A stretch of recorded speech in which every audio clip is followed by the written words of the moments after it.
Good evening and welcome to Slam the Gavel, the show that tells it all regarding family court, other court issues, as well as CPS. I am your host, Marianne Petrie.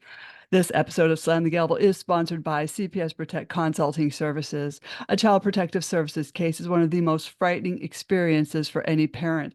Don't face it alone. Face it with confidence with Urgent Assist by CPS Protect. You can have access to former CPS investigators to make sure you preserve your rights and protect your family. If you're facing CPS involvement and aren't sure where to turn, their child welfare consultants can help you. Visit cpsprotect.com/subscribe and enter the coupon code SLAMTHEGAVEL for 60% off your first year of Urgent Assist. And this is available in all 50 states. I have another announcement.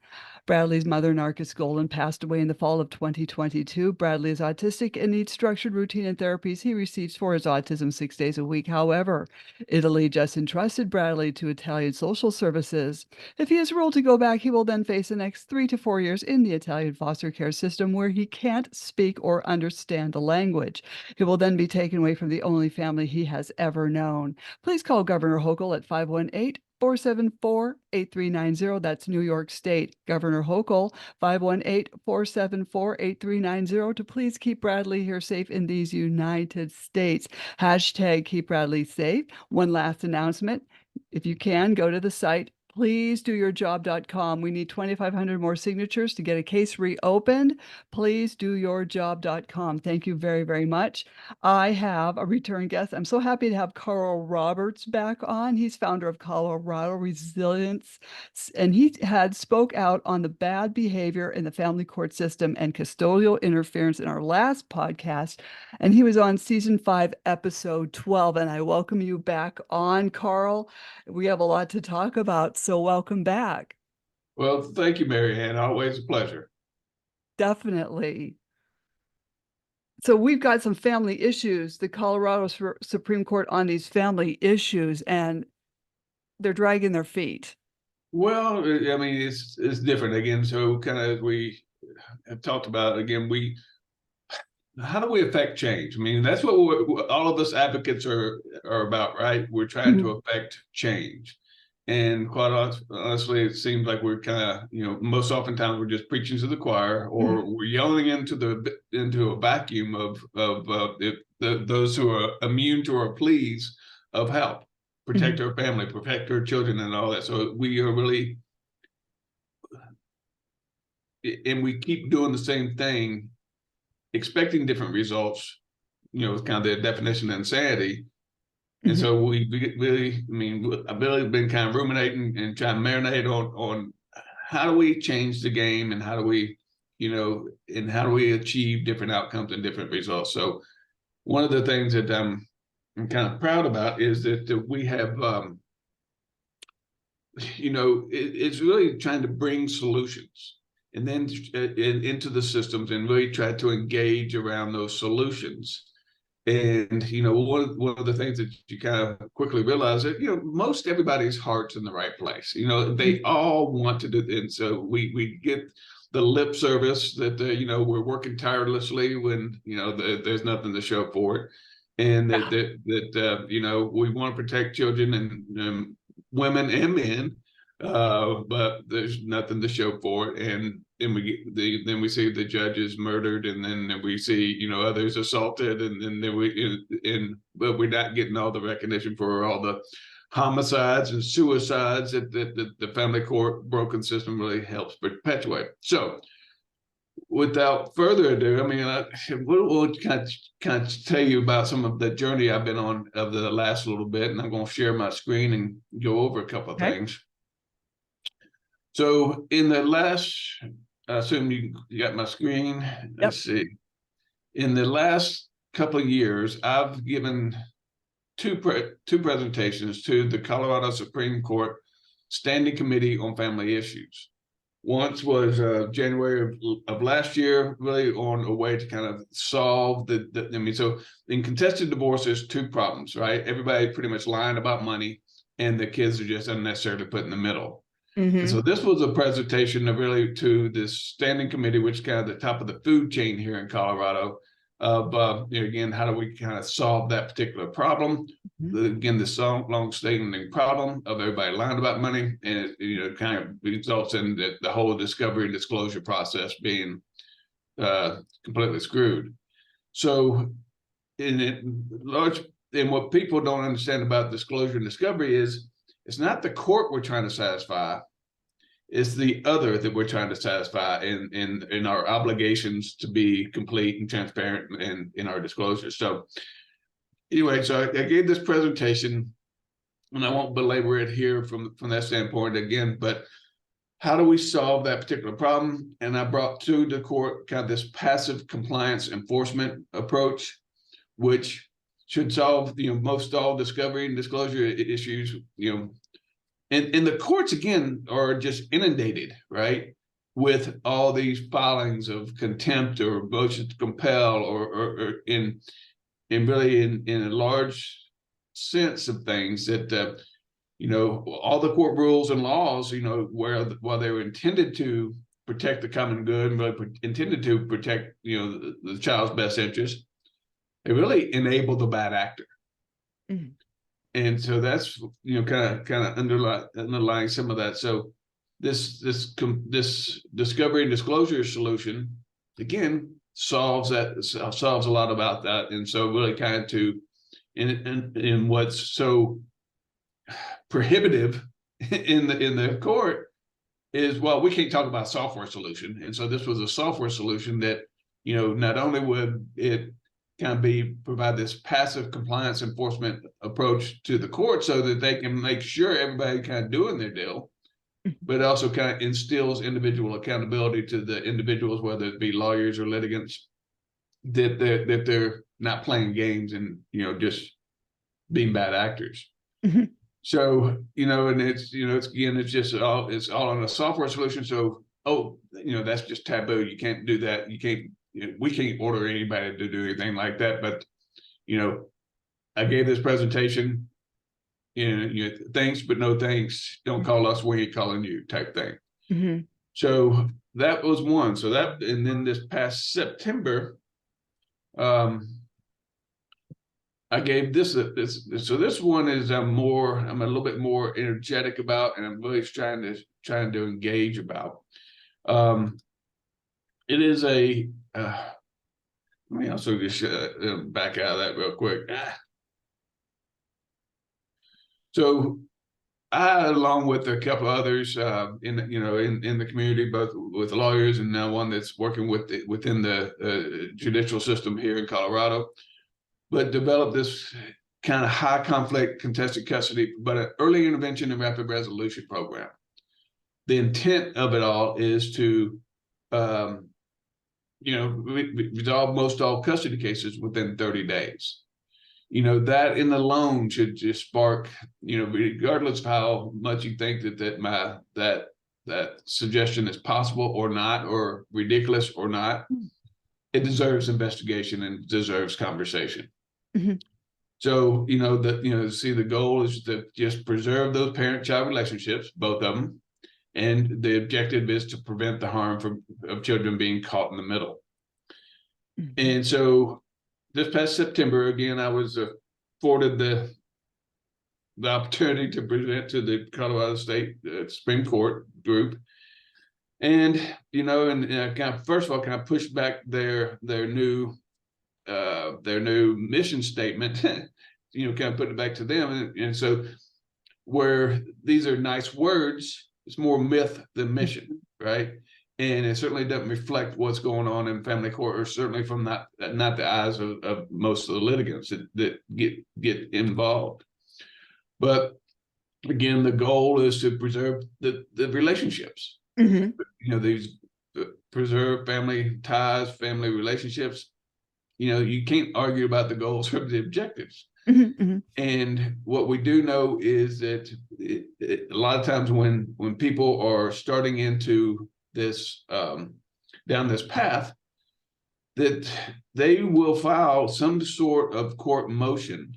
Mm-hmm. I'm calling them court triggers. It's telling the courts, it's telling the judiciary that we're about to litigate, Mm-hmm. And as a result, we're going to harm and abuse our children. And the courts need to act at that moment. Mm-hmm. They need to intervene and resolve this quickly before, again, the facilitation of further harm to the child. And so that, Oh, do you mean yeah, like when people start filing continuances and start dragging things no, out? this is the idea is catch this up, out of the Uh, gate. okay. And I'll kind of show you kind of more of the descriptor of what those court triggers are.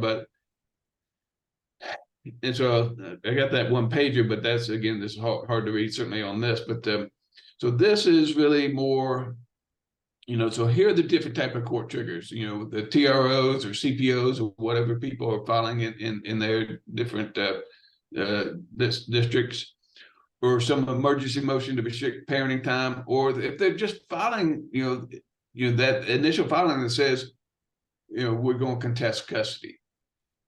So these also be just flags, and again, we're just trying to get to it. And so there are those cases like you're talking about that, where those cases have already kind of been designated as high conflict within the court, Mm-hmm. and they are some under some more exact, they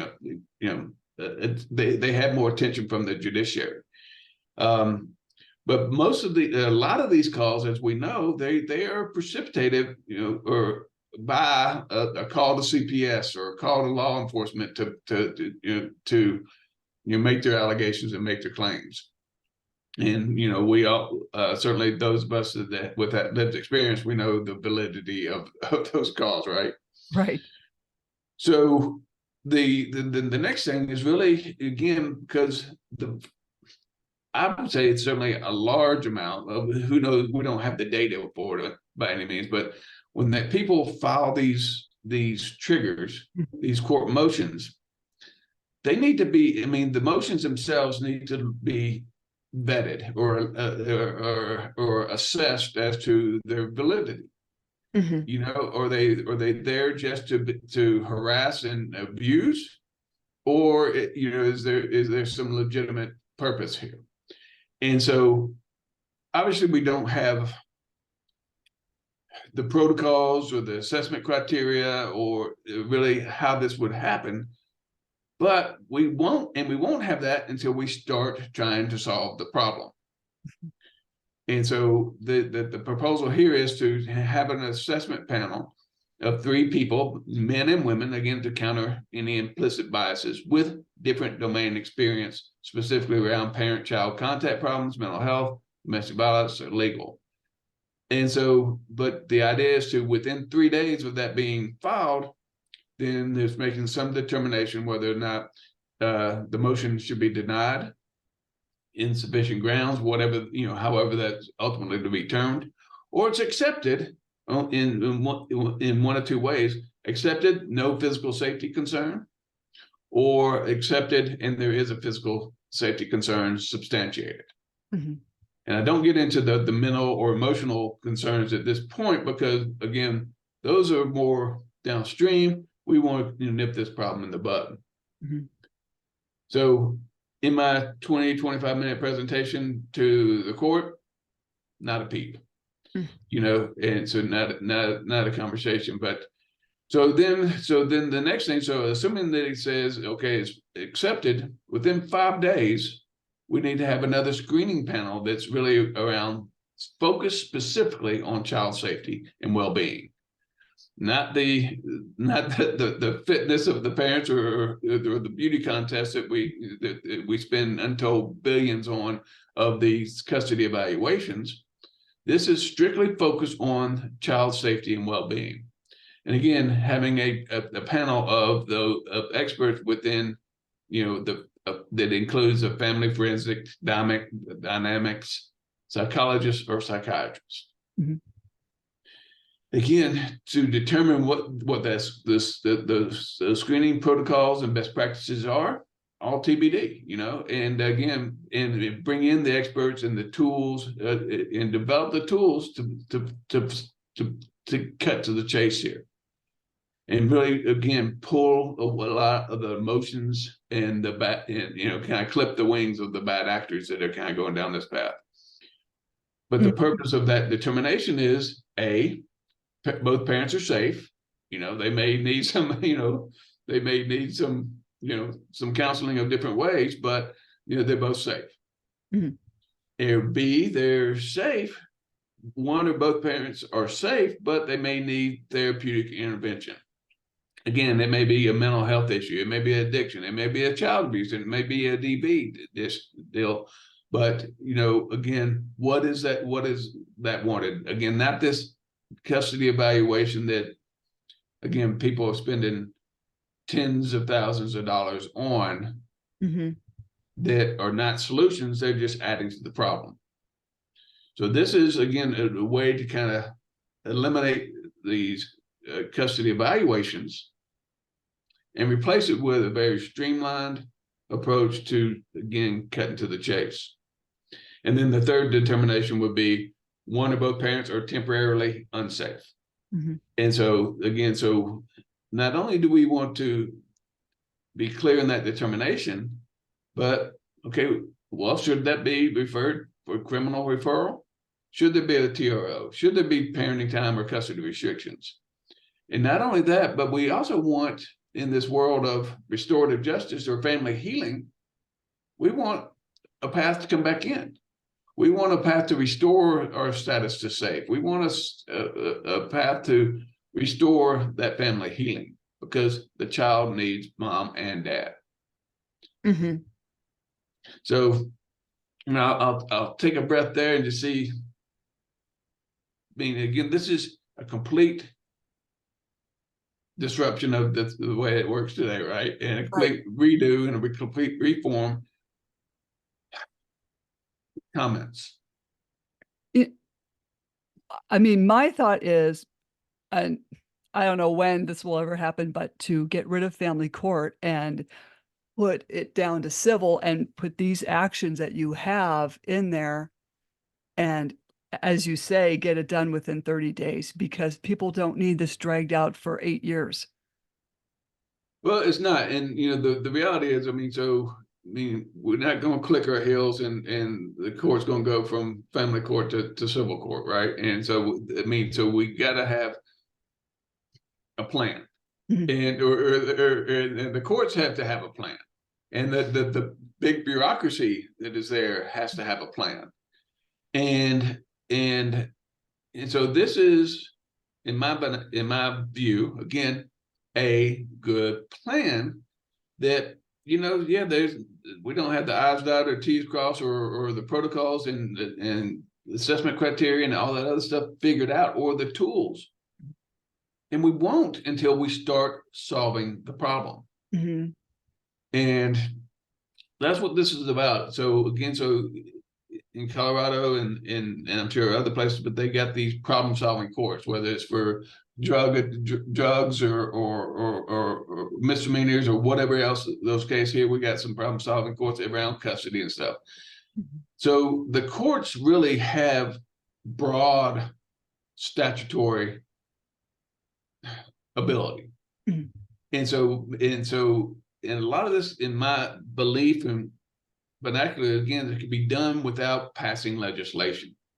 The courts can achieve these kind of programs under their existing statutory, authority, doing Chief Justice directives or whatever else they may call them in different places. But again, can't solve until you start working the problem. Right. And that is where I'm at this very frustrating point, because not only did I present this to the standing committee here in Colorado, but I've now presented it to ILS, which is the Institute for Advancement of the American Legal System, based here out of Denver University. Again, very good conversation for 2 hours and kind of going through all this and very receptive. But that's where it ended. And he was going to open up the door to kind of, or at least going to pass his somebody he works with at the National Center for State Courts, which again has a pretty large office here in Denver. And he did, but they came back, well, not interested. And so again, one of the things that I got back from Oz is, we're all, our plates are too full. We're working tirelessly on solving this problem, but there's been no meaningful change or benefit to the families over the last 30 years. They spend billions and billions of again on these initiatives that all grow from within the courts, but for no material beneficial result for the families. And it is this. That's where I've been focused my energy and just really my frustration. Again, because you got this very closed bureaucratic system that is indifferent to the pains and harms that it causes of precipitating suicides and homicides and child abuse and domestic violence and destroying these families. And so there's no real sense of urgency. There's no real budget. Again, another frustrating, I saw an email come out from the Colorado's Chief Justice of the Supreme Court that said that in talking about budgets, they're talking about that his first priority, that the highest priority is $28 million for a new compensation and categorization system. Let's take care of our own. Yeah. But put $1 million into solving this problem, and I can slash, and the program would slash your dockets in half. But can't get that call back. So let me kind of continue on to the next piece here. So mediation is mandated in most jurisdictions these days, right? But it fails often, largely because one or both don't want it to work, right? And so you got the bad actors at play. They're trying to pull their power plays, whether people are hiding and lying about money, or they've got their allegations of child abuse or domestic violence, and again trying to kind of queer the situation right there.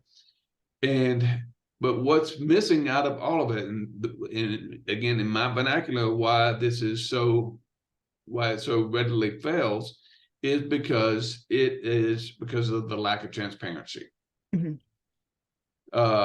Mediation, again, I had one mediator kind of tell me long ago, it's people show up, throw up, and blow up,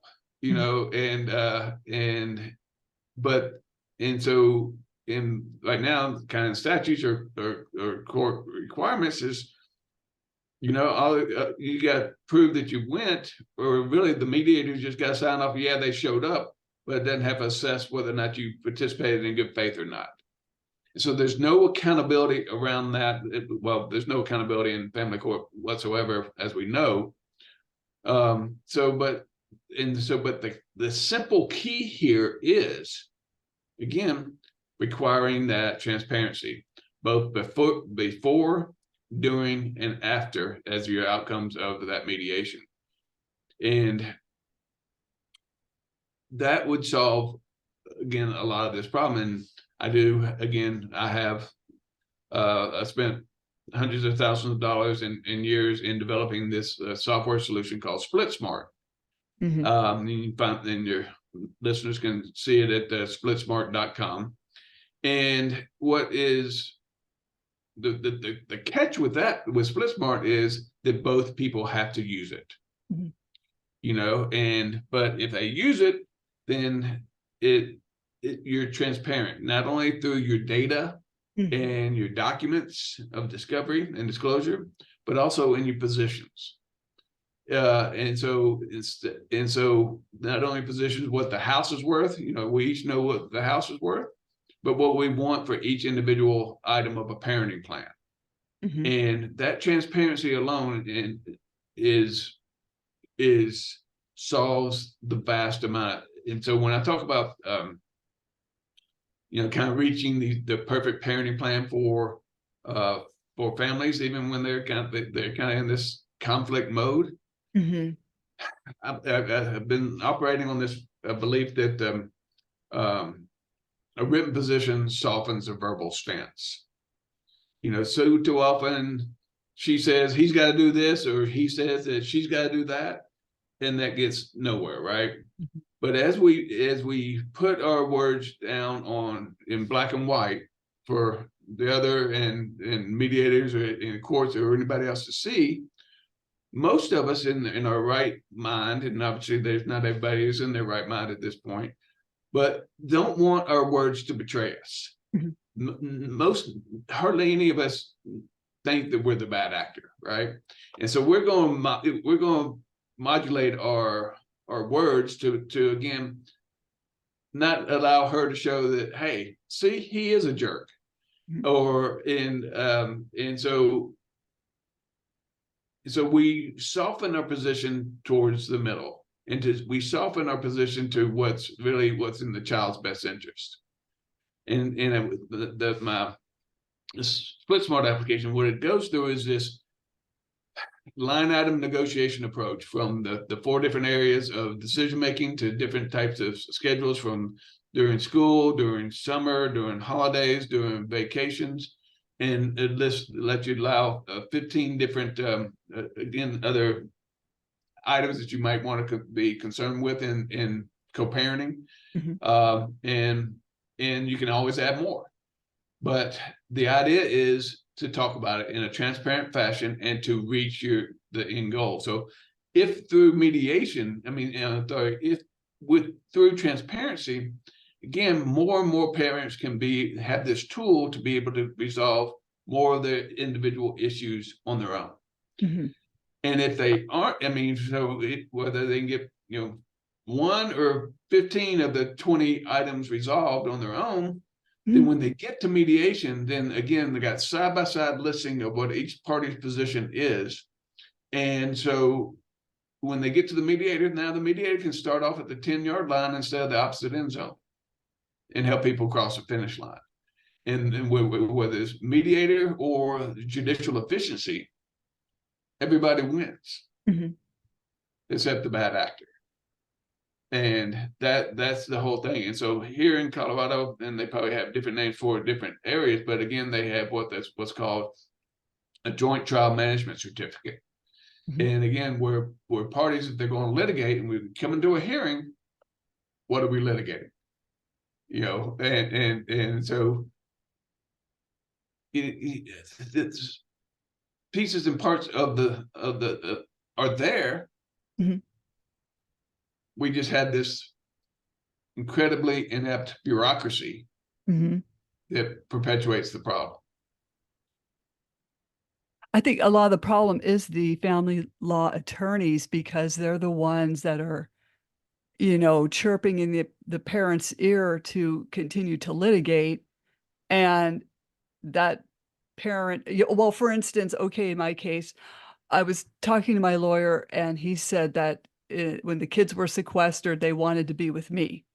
And I said, well, I had them this weekend and they said they just want to go back to 50-50. So my attorney was normal and he said, okay, well, if they want 50-50, we'll just do that. But some people aren't lucky. They'll say, no, there's something up with that. No, we're going to pursue the full custody. You know what I mean? And so now, I think I may have said this on the last time, but again, bad actors are typically can be one or both, Hmm. man or woman, lawyer or litigant. And bad actors are usually good people that are tripped up by their emotions, bad advice from a lawyer or friend, Hmm.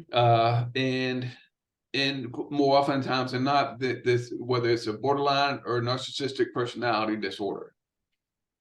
Hmm. And so is when any one of those 3 kind of comes to play, that kind of just it knocks everything off the rails.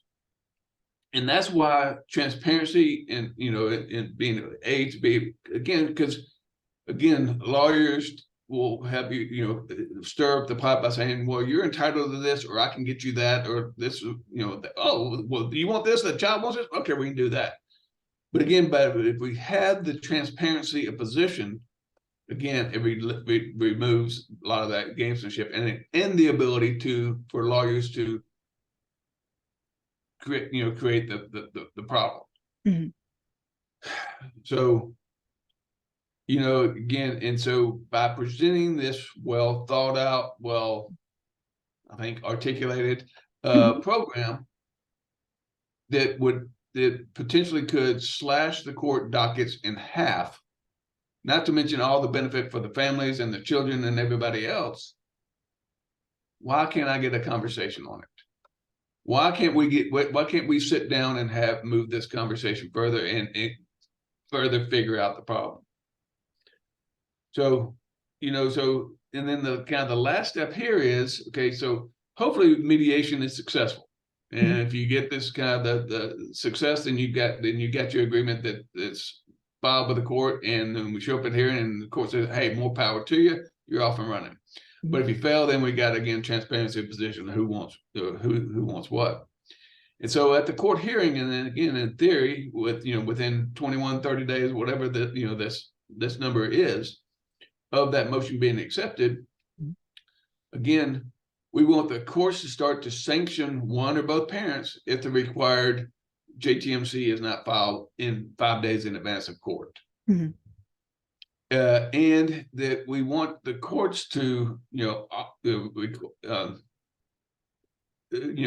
go for 50-50 if both parents are safe. Mhm.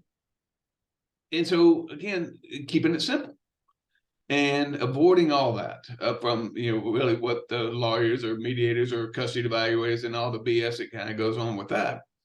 But and again, because we know that the courts will order 50-50, now you got that much more incentive in mediation to really figure out a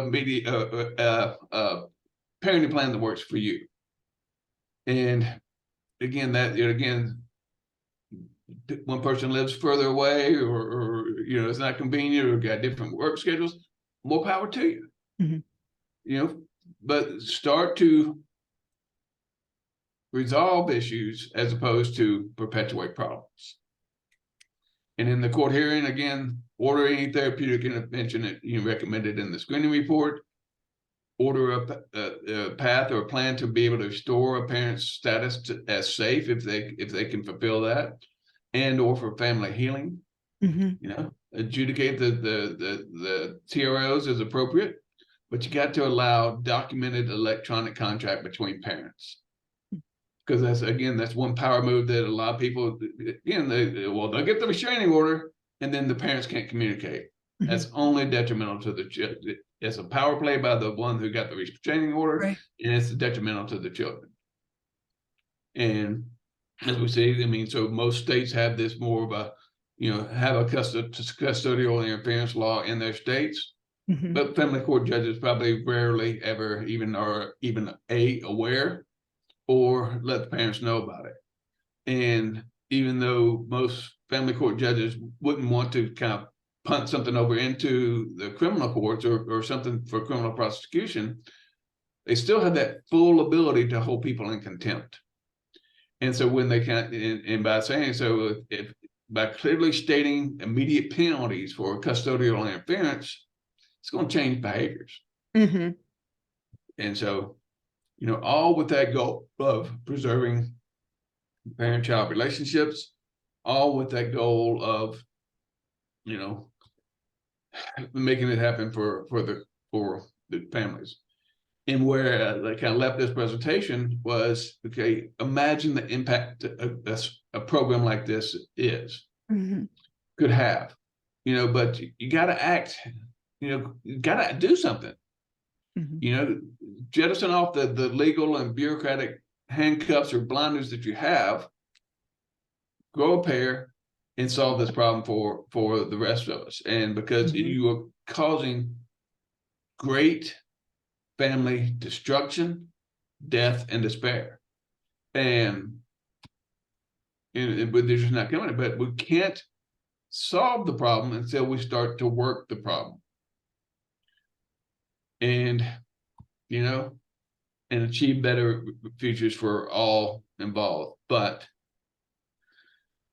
so that's what I've been pitching of late, and it is the other group that I've presented to, and I do kind of have a follow-up conversations scheduled with that, is the National Council for Juvenile and Family Court Judges.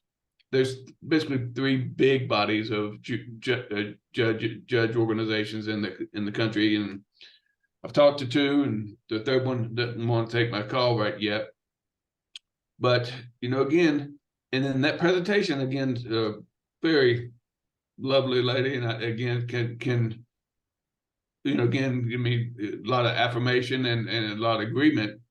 But one of the things she said, solutions just don't come outside these four walls, and so it has to be kind of organic within the system.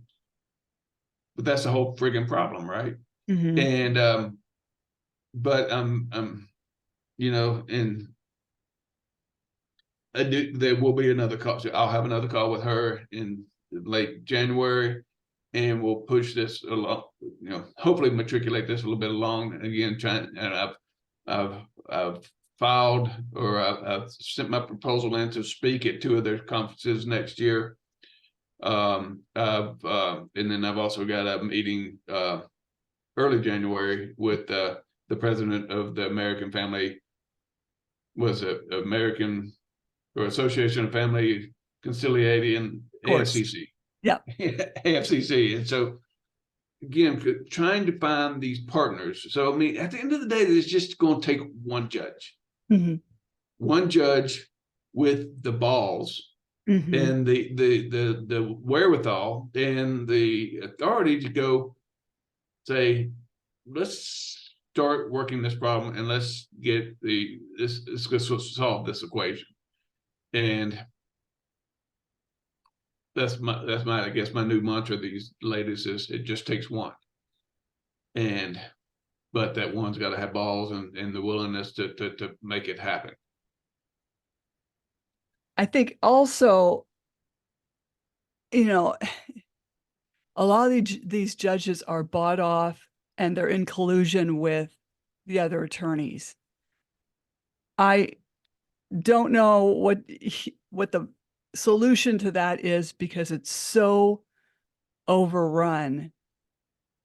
I don't know how it can ever be fixed, or can it be dissolved and we just get rid of these judges and put new judges in place that will not be in collusion or bought off? Do we do psych evals on all these judges once a year, as well as lie detector tests if they have contributed to so-and-so's judge campaign?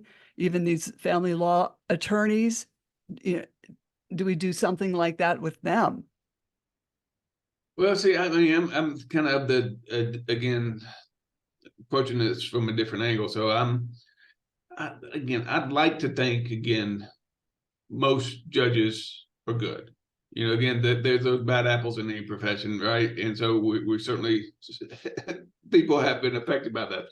And, and we certainly know that family court's a crapshoot. Mm-hmm. And it is, whether or not they've got a relationship, or like your judge or like your lawyer or not, whether there is a relationship there or not.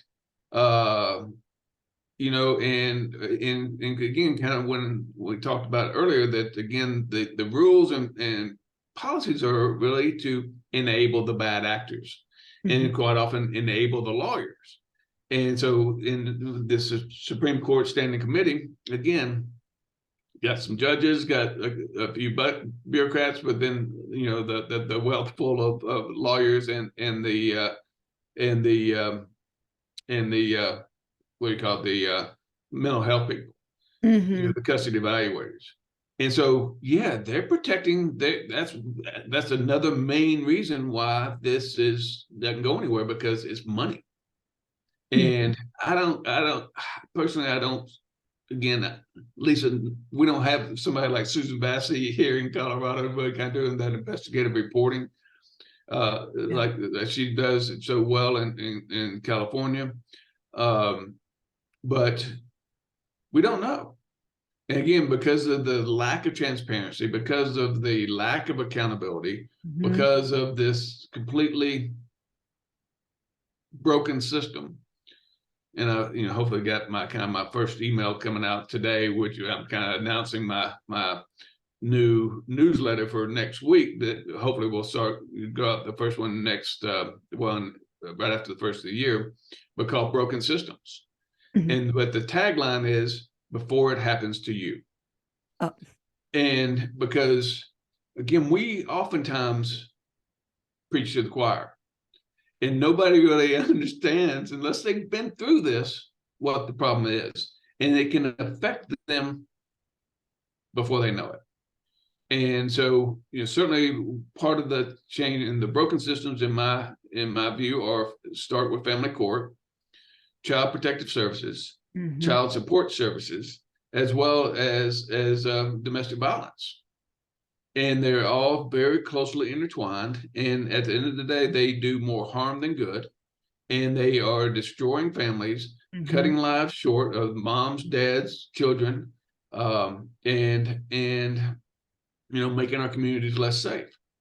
And they're not going to change willingly.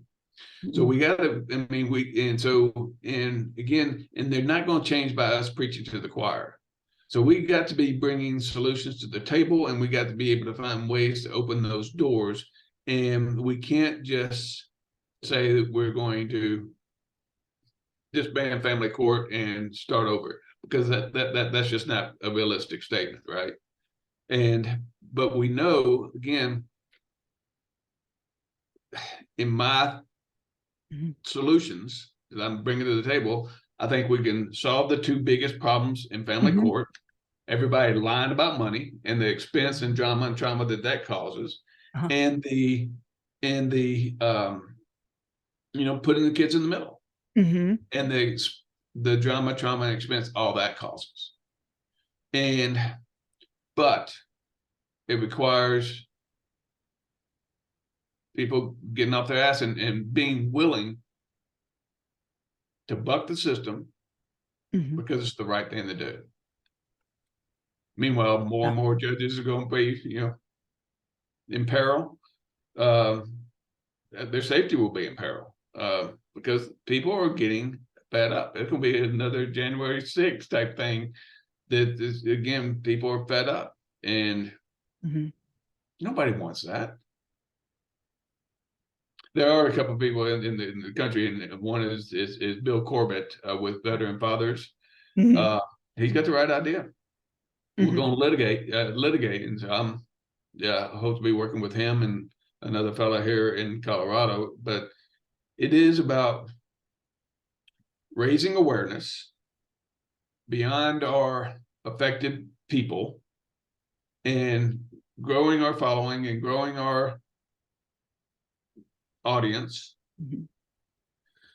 That will, again, is another part of kind of bringing about this change. I think Bill's spot on. Is litigation is going to, get a couple of winning cases, and that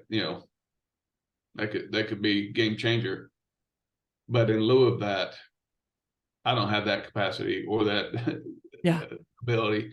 I'm doing what I can do, and this is my lane, and trying to not be with all the vitriol and with all the anger and the divisiveness, and really trying to back away from mom thing versus dad thing. It's a family thing, and we really have, even when we kind of get to the data of single parent homes, and most of that being moms, because dads were pushed away, in my belief, it's an equal opportunity place to get screwed. And quite often money and bad actors come together, and that's where it all comes. Rubber meets the road. But I like the presentation you put together. It makes sense if people would just behave and do it. Getting people. But it's not a question of people behaving and doing it, because that shit ain't happening. That ain't flying, right? And it's about, again, courts exercising the authority that they have, and to solve a problem. And we need the guardrails. I mean, the public needs guardrails, to keep us on that straight and narrow path. And transparency and accountability are two of those guardrails. And when we get and those can solve the vast amount of problems. I agree. I'm so glad I had you on. I'd like to have you back on, if you'd like to come back on. But how can people reach you if they have any questions? Yeah, you can go to coloradoresilience.org, and you can reach me there, or Carl at coloradoresilience.org, or coloradoresilience.org. Add your name to our email list. Excellent. Well, hey, don't jump off. Slam the Gavel is a podcast to help the public understand what really goes on in these family courtrooms. I am your host, Marianne Petrie, author of Dismantling Family Court Corruption, Why Taking the Kids Was Not Enough, and Cry Out for Justice, Poems of Truth, and Raised by These Wolves, How Family and Federal Courts Are Failing Our Children. And please join us again here with Carl Roberts and other exciting guests in the future. You can find me on Spotify, YouTube, Apple iTunes, Anchor FM, iHeartRadio.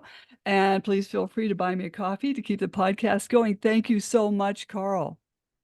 Thank you, Marianne, and happy holidays to all your audience, and thoughts and prayers are with everybody. Definitely, and we're helping to bring change, and I totally thank you. Thank you.